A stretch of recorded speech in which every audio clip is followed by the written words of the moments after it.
For this project, you will need 100% cotton fabric cut into a piece that is 10 inches by 7 inches, and then 2 strips that are 10 inches by 3.5 inches.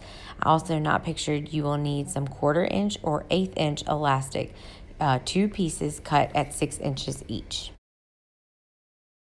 The easiest way to make your pleats is to take your fabric and lay it down where it's 10 inches wide and 7 inches up and down, and fold it in 2/3. Lightly press on it to make very minimal lines.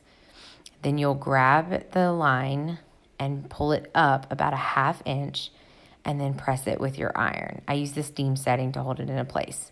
Repeat it again at the bottom, grabbing it at that line and pulling it up another 1/2 inch, and again ironing it. I'm using my serger for this project, but it's not necessary to complete it. I just prefer the finished edge that it gives, and it's much quicker in my opinion.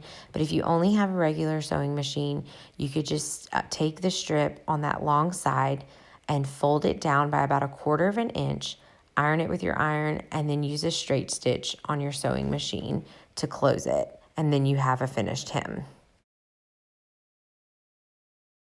Next, you're going to take your pleated fabric with the pretty side up, and you're going to take your strips and put them pretty side down with the hems or your serged edge to the inside. And this is going to make the overlap for the pocket.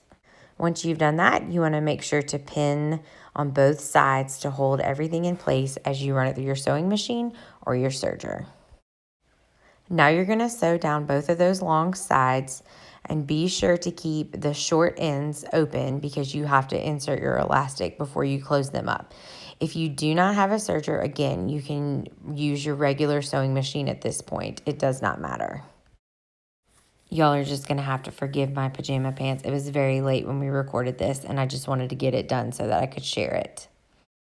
Now measure your elastic to 6 inches and be sure to cut 2 strips for each side of the mask.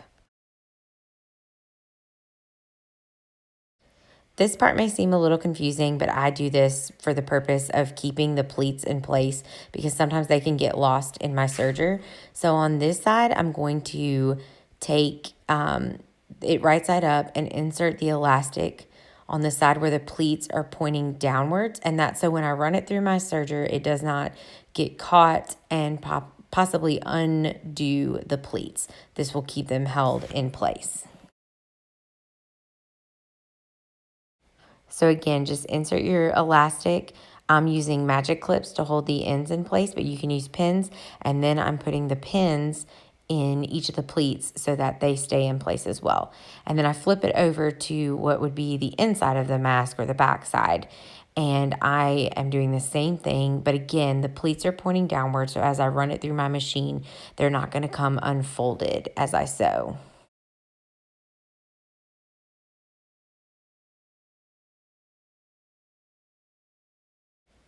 So take your time as you're beginning to sew to make sure that your elastic stays in place and that your pleats stay in place as you remove your pins and your clips. Once again, you do not need a serger for this step. You could use a regular straight stitch on a regular sewing machine to hold everything in place. Once you're done sewing, go ahead and trim your threads and then begin to flip it inside out. Be sure to pull at the corners. And I like to grab the elastic and give it a little bit of a tug, and that helps really get the corners nice and clean. And as you can see, you have your pocket in the back for your filter, and your mask is ready to go.